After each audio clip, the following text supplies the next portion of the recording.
Philip Rucker, A Very Stable Genius, Donald J. Trump's Testing of America.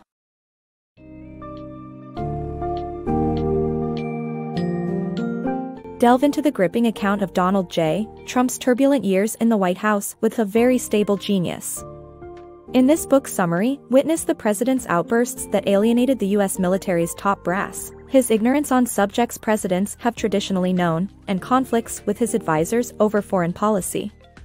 Understand how Trump's disrespectful behavior towards experts led to high turnover among his staff, and the impact of Trump's impulsive, confrontational style on America's closest allies. Get ready to explore how Trump managed to claim exoneration from the revelations of the Mueller report, and navigate the trials of his presidency.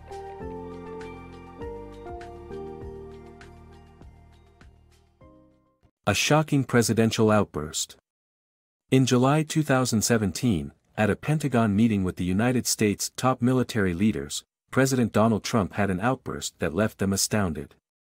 Trump attended the meeting to learn about America's strategic priorities from the senior military leaders, the Joint Chiefs of Staff.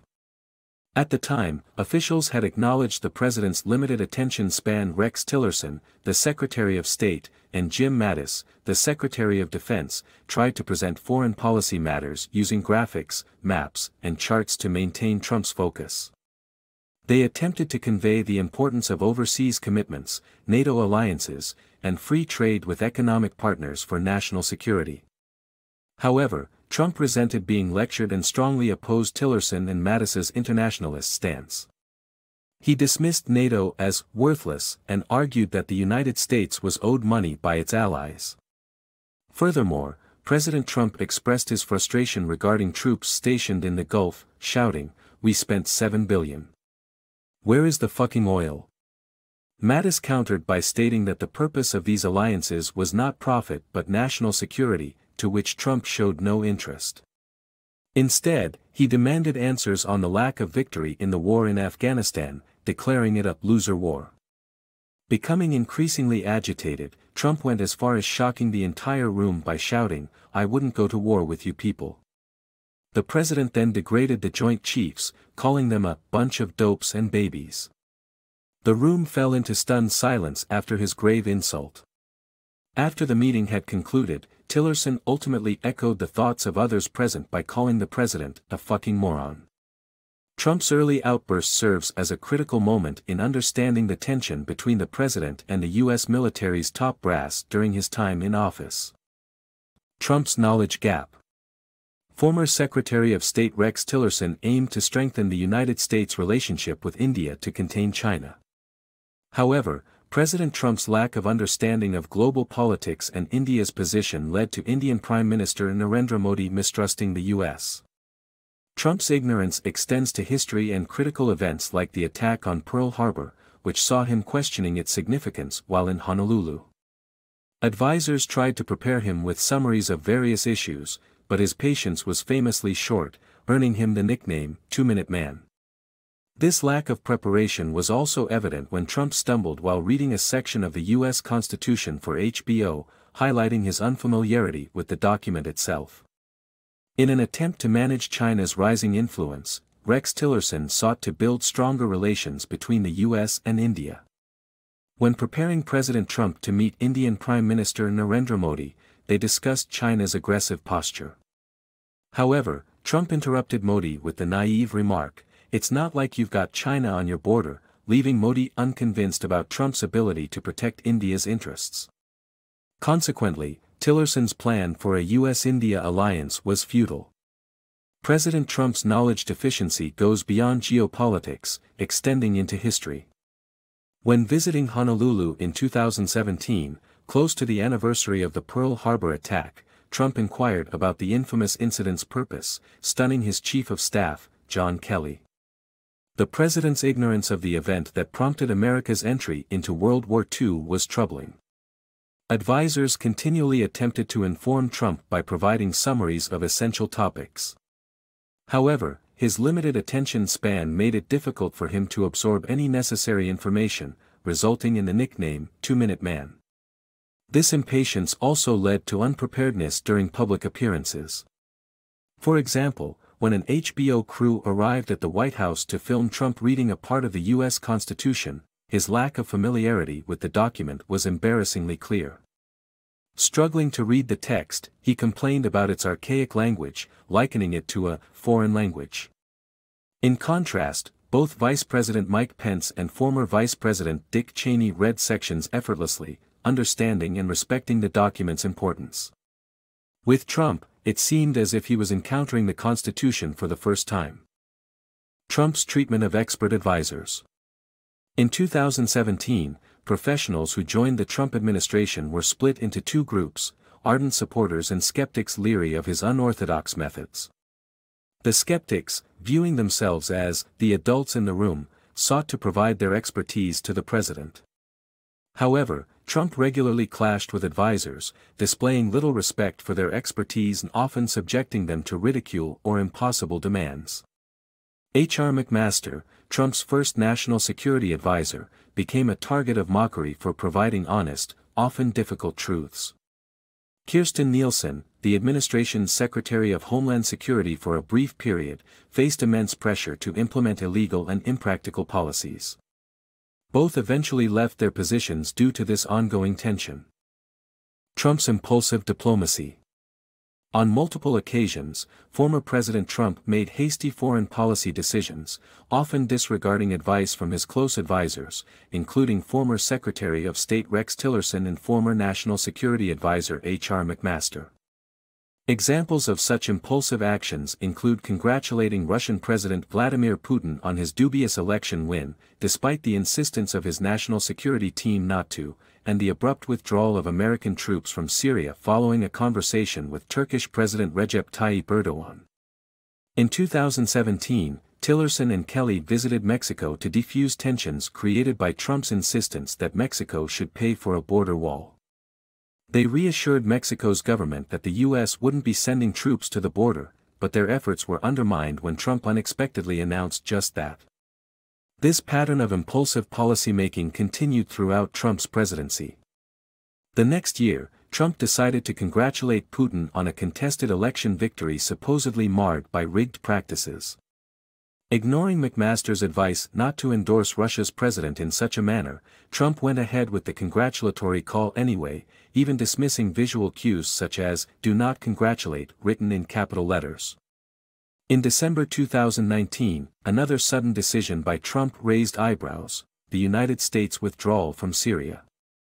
Notably, U.S. Special Forces had been partnering with Kurdish soldiers to fight the Islamic State, a strategically sound approach that generated positive results.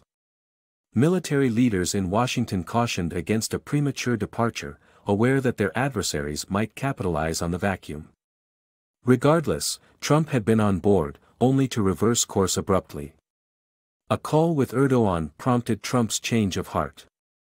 The Turkish president questioned the necessity of 2,000 American soldiers in Syria, given the waning power of ISIS and Turkey's readiness to constrict further chaos. Trump acted on impulse again, declaring his intent to withdraw those soldiers and leaving policy commitments established over years to deteriorate in a matter of seconds. These episodes depict Trump's pattern of bypassing his advisors' recommendations, showcasing impulsive decision-making and its potential consequences in foreign policy decisions. Trump's unwavering trust in Putin. The friendship between leaders can make a significant impact on the relationship between countries. With this in mind, many world leaders attempted to establish cozy relations with President Trump after his election. However, Trump's admiration for Vladimir Putin persisted despite evidence of Russia's interference in the 2016 U.S. elections. This bond led to Trump dismissing the concerns of experts, including then-Secretary of State Rex Tillerson, to side with Putin over his country's intelligence agencies. Throughout history, diplomatic relationships have flourished when leaders shared strong personal connections. Winston Churchill and Franklin D. Roosevelt or Margaret Thatcher and Ronald Reagan are prime examples. When Trump was elected, several world leaders, such as Japan's Prime Minister Shinzo Abe and UK's Prime Minister Theresa May, tried to gain his favor. However, Trump's attention seemed to gravitate towards Vladimir Putin. Despite U.S. intelligence services highlighting Russia as a potential threat, Trump remained steadfastly unconvinced. Rex Tillerson, Trump's Secretary of State, and former Exxon executive, knew Putin well. Throughout the years, Tillerson developed an understanding of Putin's obsession with restoring Russia's global power status. Tillerson described Putin waking each day with one agenda: making America weaker and causing problems. However, Trump disagreed with Tillerson's assessment of Putin. After their meeting in Germany in July 2017, Trump dismissed Tillerson's perspective entirely. In the following year, during the Russia-US summit in Helsinki, U.S. intelligence services had established conclusive proof of Russian interference in the 2016 election, something Putin denied in Germany. Despite this evidence, Trump continued to believe Putin's denial, even going so far as to mock journalists addressing the matter. Trump's unwavering trust in Putin stood out in stark contrast to his dismissal of his own nation's intelligence agencies. The American president placed the assurances of the leader of a hostile foreign power above the collective assessment of his country's experts. This striking occurrence served as a reminder that personal connections between leaders can have a profound influence on their country's relationships and decision-making processes. Strained alliances and Trump's antics. On multiple occasions, Trump has shown a pattern of attacking America's closest allies with aggressive behavior, ultimately straining relationships. This is evident in his lack of diplomacy with British Prime Minister Theresa May, and during the G7 and NATO summits where he openly criticized other nations' leaders, threatened trade wars, and even hinted at leaving NATO if other countries did not increase military spending. In a remarkable phone call on November 9, 2018, President Trump disregarded diplomatic norms by berating the British Prime Minister, Theresa May, over various subjects including Brexit and trade deals. This left British officials stunned, as they had never witnessed such treatment towards their Prime Minister. Nonetheless, Trump seemed unbothered by the diplomatic strain. Trump frequently antagonizes America's allies during international meetings, which was apparent at the G7 summit in Canada on June 8, 2018. This annual assembly convenes leaders of 7 major global industrial powers: Canada, France, Germany, Italy, Japan, the UK, and the US, to express their shared principles. In 2018, the G7 agreed to a statement supporting the rules-based international order. However, Trump's dissatisfaction led him to withdraw U.S. endorsement of the declaration and publicly denounce the Canadian Prime Minister, Justin Trudeau, as very dishonest and weak. Trump wrapped up the summit by threatening trade wars and lambasting the other countries for taking advantage of the United States. A month after the G7 summit, Trump attended a NATO summit in Brussels, which provided another occasion to challenge America's allies. He accused NATO members of being delinquent and criticized their defense spending. In a dramatic move, Trump demanded other NATO nations to increase military budgets to 2% of their GDP or else the United States would consider leaving the alliance. This was yet another extraordinary shift away from the traditional playbook followed by U.S. presidents. Trump's numerous displays of belligerence and lack of diplomacy have strained America's relationships with its closest allies. From heated confrontations with Theresa May to controversies during the G7 and NATO summits, Trump's defiance of protocol has further complicated international relations. The Mueller Report Conundrum. On March 22, 2019, Robert Mueller unveiled his 448-page report detailing the findings of a 2-year investigation into Russian interference in the 2016 United States presidential election. This thorough document, however, didn't confirm whether then-President Donald Trump and his associates had committed any crime or blatantly colluded with Russia. As a result, Trump claimed that the Mueller report exonerated him. The 2-part Mueller report provided an extensive look into the 2016 election controversy. Part 1 unveiled that while illegal Russian involvement was significant and systematic, there was insufficient evidence to determine that Trump and his team colluded with the Russian government. Part 2 delved into allegations that Trump and his aides had deliberately hindered Mueller's investigation and obstructed justice. The report pointed out Trump's public attacks on the investigation and individuals whose evidence challenged his innocence. Additionally, it revealed that privately, Trump tried to steer the proceedings, such as firing FBI Director James Comey when he declined to publicize that the president wasn't under formal investigation, a decision Trump proudly shared with the Russian Foreign Minister, Sergei Lavrov. Despite the report's exhaustive catalog of facts and misconduct patterns, it didn't pave a clear road to impeachment. Mueller refrained from reaching a legal verdict, famously stating that the president was neither conclusively found guilty of a crime nor entirely absolved. This impartiality reflected Mueller's belief in his role. He considered himself responsible for presenting the data to the American people and leaving the decision-making to the public and their elected representatives. However, Mueller's balanced approach had its weaknesses.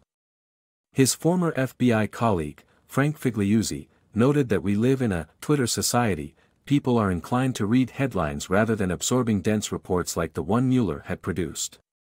Consequently, Figliuzzi argued, the Mueller report's message would not effectively reach the public. Indeed, Figliuzzi's prediction came true, the report's impact hinged on its interpretation, and Trump's voice prevailed. In the absence of formal accusations, Trump confidently claimed that the Mueller report completely exonerated him. As the 45th president told television cameras, it was a complete and total exoneration, a narrative that, given the report's complexity and lack of definitive findings, many Americans found difficult to contest.